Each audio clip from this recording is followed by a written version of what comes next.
আসসালামু আলাইকুম। আপনারা সবাই কেমন আছেন? আশা করি আল্লাহর রহমতে সবাই ভালো আছেন।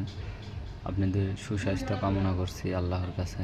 তো আমি আজকে দেখাবো যে একটা মিটার দেখতে পাচ্ছেন, এটা হচ্ছে চার্জারের সাথে লাগানো হয়েছে। 5.1 ভোল্টেজ দেখা যাচ্ছে, আর একটা হচ্ছে ওই চার্জারের পিন। তো আমি এখন ওই পিনটা মোবাইলের ভিতরে দেবো, চার্জ লাগাবো।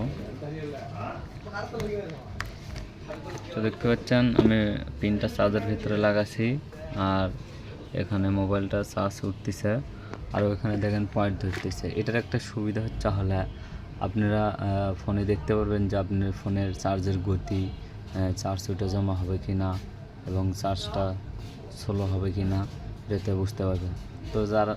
তো যারা এই মিটারটি বানাতে চান, যদি বানানোর ভিডিও দেখতে চান, তারা অবশ্যই কমেন্টে জানাবেন।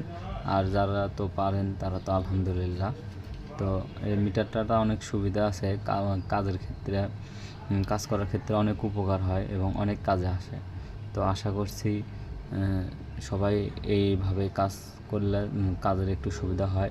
আর যারা এগুলো মিটার খুঁজে পান না, যদি কারো লাগে তো আমার এখানে এসে কমেন্টে জানাবেন, আমি কমেন্টে রিপ্লাই দেবো ইনশাআল্লাহ।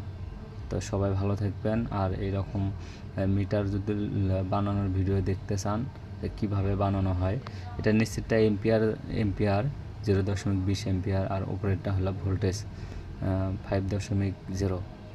তো কেউ যদি এরকম মিটার বানানো ভিডিও দেখতে চান অবশ্যই কমেন্টে জানাবেন। তো ভালো থাকবেন। আসসালামু আলাইকুম। আল্লাহ হাফেজ।